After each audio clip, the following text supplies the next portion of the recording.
No text, no calls, just silence. But let's get one thing straight. Silence doesn't always mean healing. Sometimes silence is heartbreak in hiding. It's not closure. It's not peace. It's emotional warfare that no one talks about. They haven't reached out. You haven't either. But every day you wonder, do they still think about me? Do they feel anything at all? Or was I that easy to forget? But here's the truth. They might not be over you. They're just silent too. Silence is a mask people wear when their pride is louder than their pain. When they want to reach out but fear rejection. When they replay memories but can't form the courage to confront them. Sometimes people disappear not because they don't care, but because they care too much and don't know what to do with the chaos inside. Stoic philosopher Marcus Aurelius once said, "You have power over your mind, not outside events. Realize this, and you will find strength." And that's where your power begins, not in decoding their silence, but in owning your own. Because let's be real, if you're watching this, you've been in that dark quiet. You've stared at your phone hoping for a message. You've fought with yourself about whether to break the silence first. You've played both roles, the one who wants to reach out, and the one who holds back out of self-respect. That's the war no one sees, the emotional limbo of mutual silence. And here's what's dangerous. Your mind starts to fill in the blanks. You create stories. They must be over me. They never cared.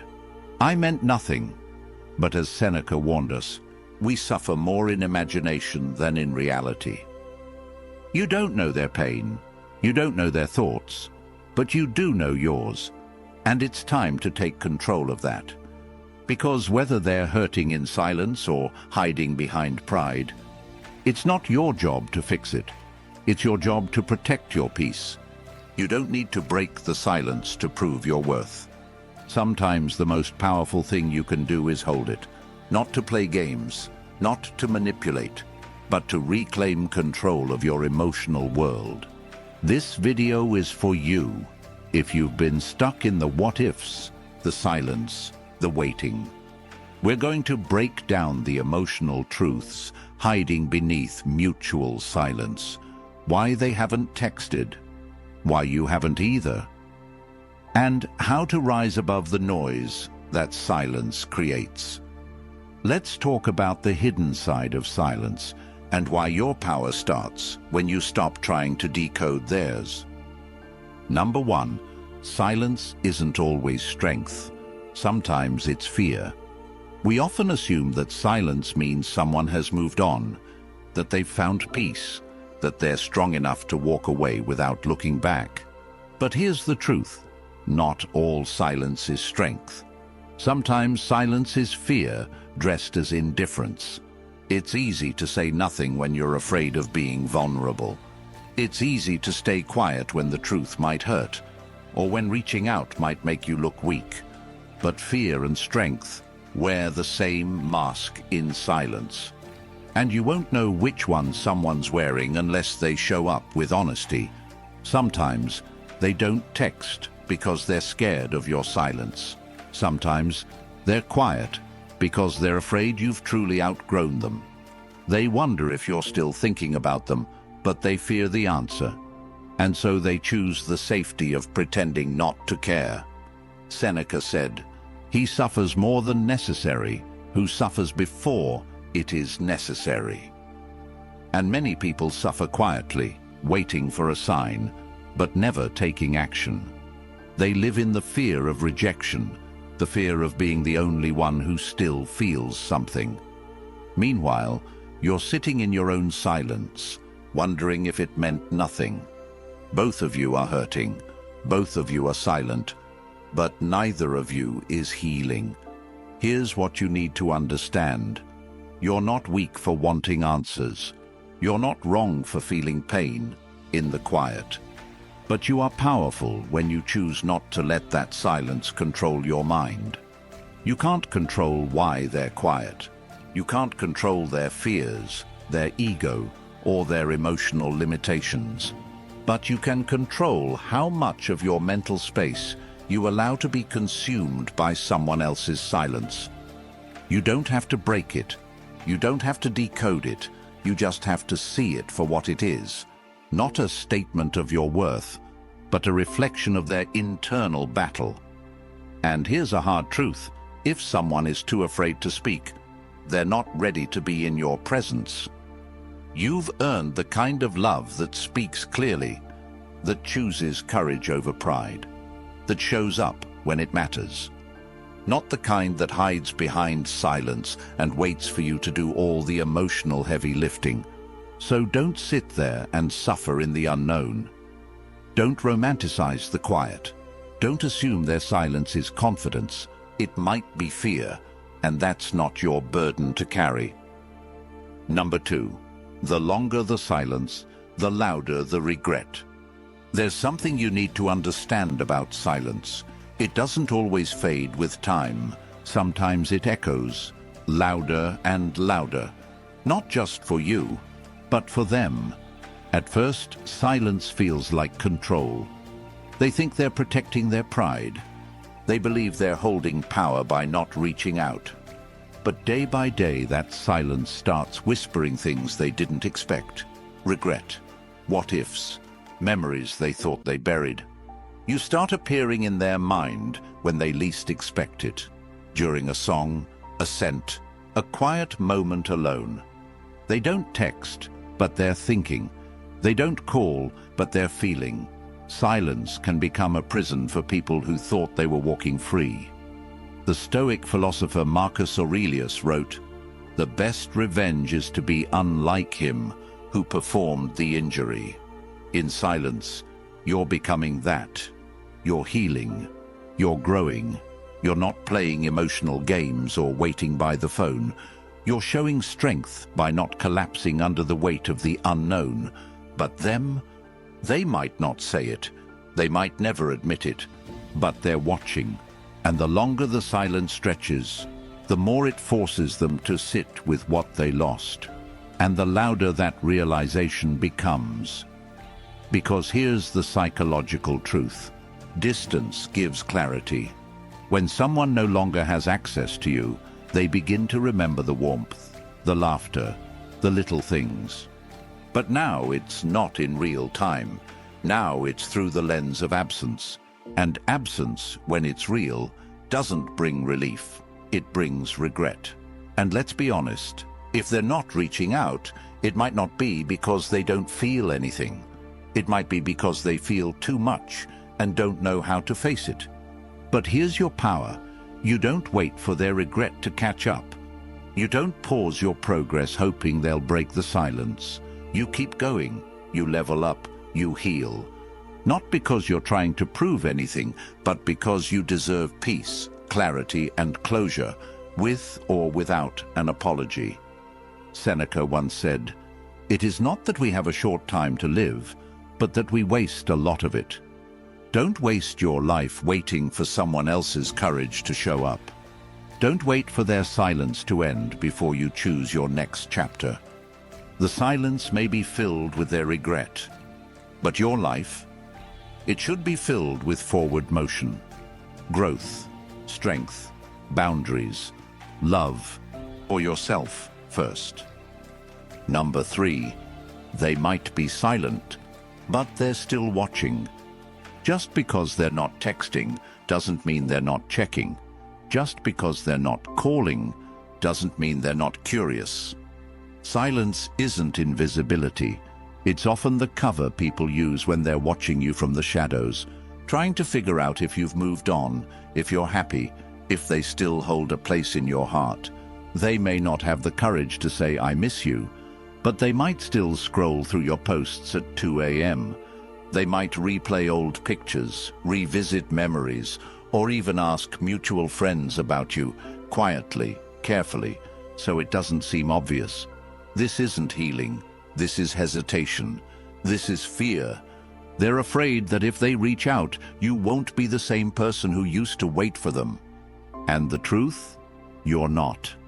Marcus Aurelius said, "If someone is able to show me that what I think or do is not right, I will happily change, for I seek the truth."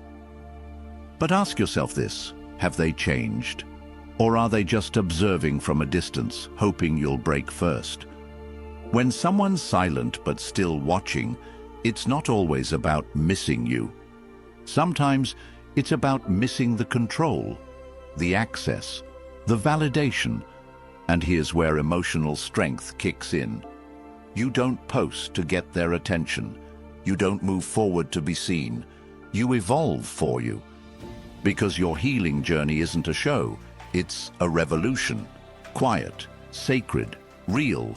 People who couldn't value you up close will often try to keep a connection from afar. It's passive attachment, emotional orbiting.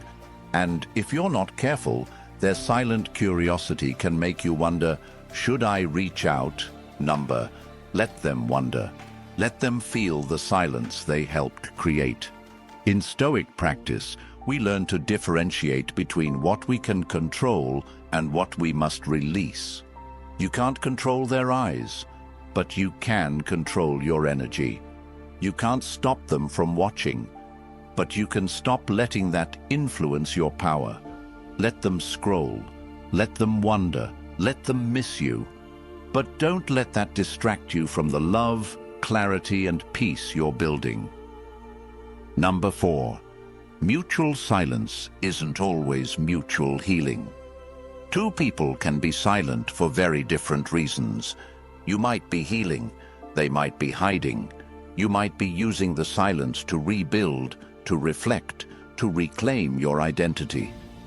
But they might be using it to avoid accountability, to dodge the pain they caused, to delay facing themselves.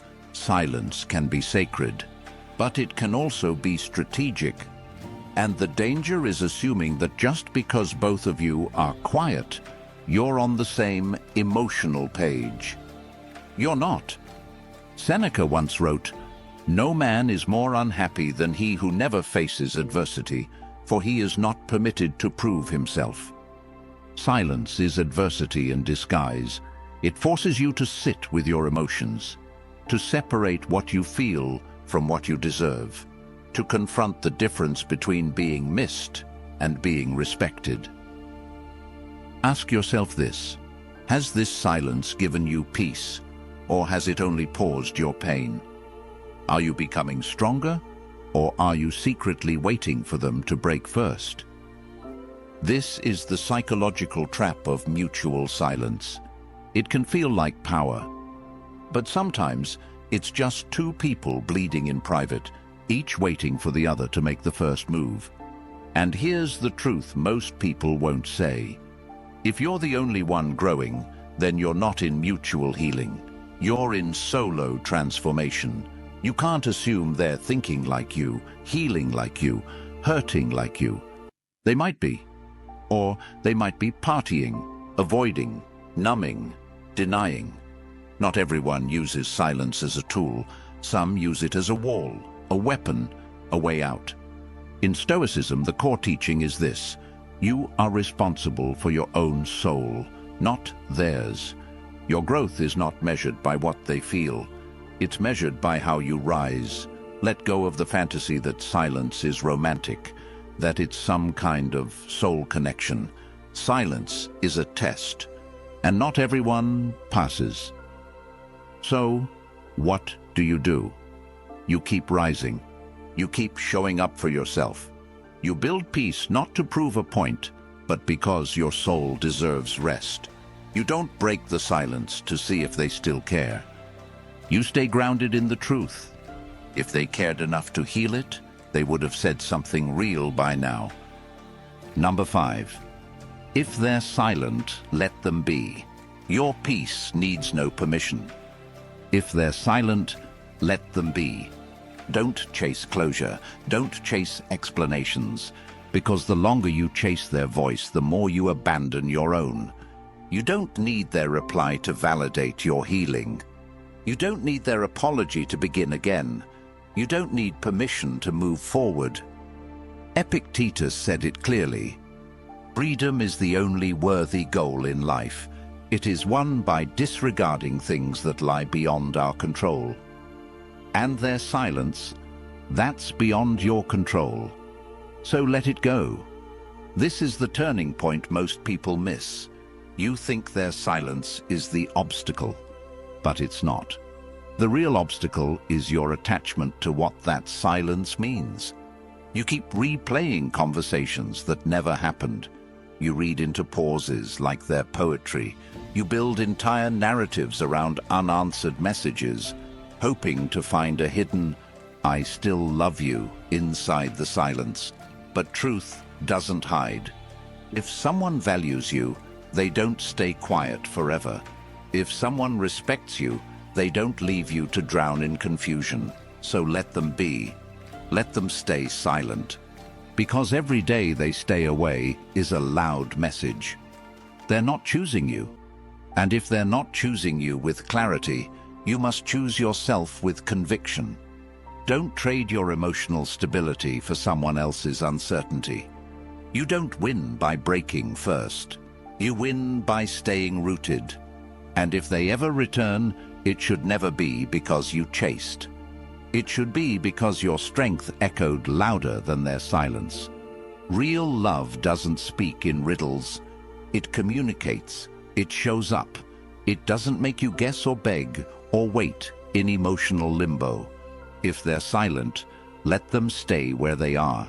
Because you're not building a life that waits around for maybes. You're building a future that's fueled by certainty, your own. Number 6. Healing doesn't need their words. It needs your decision. Healing doesn't come wrapped in a text message. It doesn't arrive when they finally decide to speak. It begins when you decide, enough is enough. You've waited long enough for closure, for answers, for the validation they never gave. But here's the truth. You don't need their words to be whole. You just need your own courage. Marcus Aurelius said, "You have power over your mind, not outside events. Realize this, and you will find strength." And that's what healing really is. It's the act of reclaiming that power. You reclaim it every time you stop checking your phone for a text that never comes. You reclaim it when you unfollow, when you stop replaying old conversations, when you finally say, "I matter too much to keep waiting for someone who doesn't show up." They don't need to explain themselves for you to move forward. Their silence doesn't mean your story ends in confusion. Because your healing isn't waiting on them, it's waiting on you. Waiting on you to decide, I don't need them to tell me they were wrong. I don't need them to see my worth. I see it now, and that's all that matters. When someone doesn't reach out, doesn't fix what they broke, doesn't take accountability, you don't need to stand in place hoping they'll grow up emotionally. You need to grow forward. Stop letting their inaction determine your timeline. Stop letting their silence dictate your healing speed. You don't need to hear, "I'm sorry," to feel free. You just need to say, "I release this," and mean it. Because healing isn't about waiting, it's about waking up. Waking up to the truth that you're no longer the person who needed them to explain themselves. You're the person who's ready to rebuild, with or without closure. And that's power, not bitterness, not pride, just pure, unshakable self-respect. So today, stop asking, "Why haven't they said anything?" and start asking, "Why am I still holding on to what isn't choosing me?" Because the next chapter of your life, it doesn't need their lines, it needs your decision. Number 7, you're not missing out, you're being redirected. Let's get one thing straight. Just because they're silent doesn't mean you've lost something. Sometimes silence is not a loss. It's a protection, a divine redirection. The universe didn't make a mistake removing them from your path. It gave you room to breathe, to see, and to grow. But your mind, it plays tricks. It replays the highlight reel. It paints the past in golden colors and forgets the wounds underneath. That's nostalgia. That's longing. That's your emotional memory trying to rewrite the truth. Here's the truth. You're not missing out. You're dodging another round of pain because someone who really wanted to be in your life wouldn't be silent this long. They wouldn't make you wonder. They wouldn't make you question your own worth just to protect their ego. Seneca said, "Luck is what happens when preparation meets opportunity." You're not unlucky in love. You're in preparation. You're being sharpened. You're being strengthened. You're being redirected to something deeper, truer, and more aligned with the real you. But for that to happen, you've got to stop chasing ghosts. You've got to stop thinking silence equals suspense in a love story that already ended. You're not waiting on a plot twist. You're walking into a new storyline, and the longer you stare at the door that closed, the more you delay the door that's about to open. This is your moment to stop interpreting silence as rejection and start seeing it as redirection. To stop wondering what they're doing and start focusing on what you're becoming. They're not the prize. You are. And if silence is all they have to offer, it's because they've already said everything you need to know. So don't waste your growth trying to decode what doesn't even deserve your energy. Let them sit in their silence. Let them deal with their own delay. Because you've got places to go, people to meet, peace to protect. Your life doesn't shrink because they went quiet.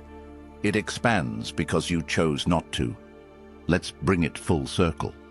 They're silent. You're silent. But this isn't a standoff.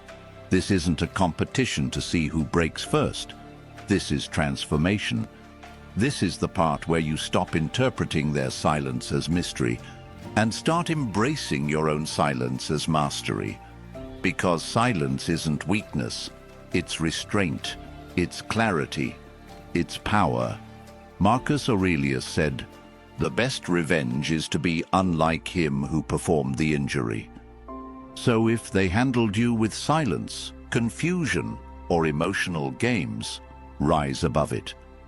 Don't mirror their dysfunction. Model your evolution.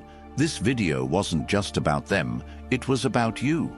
The real question is no longer, why are they quiet? It's, why do I keep giving power to someone who refuses to show up for me? You're not the same person who once waited for a reply. You're not desperate for a signal. You're devoted to your peace, your growth, your truth. And if they're out there pretending they're over you, wearing silence like a mask, let them. Because pretending is easy, healing is not. And you chose healing. So keep rising, keep glowing, keep choosing you, especially on the days when silence feels loudest. That's when breakthroughs are being born. One last time, drop this in the comments if you're ready to break free. Their silence will not silence my worth. If this message hit home, don't just watch and scroll. Subscribe. This space is built for you, those navigating heartbreak, silence, emotional confusion, and still choosing strength every single day. You deserve real power, real healing, and real self-love. So hit that like button, subscribe for more truth and clarity every week, and most of all, stay silent for your peace, not for their attention. Because the real glow up is when you no longer need to be heard, to feel powerful. You just are. I'll see you in the next one.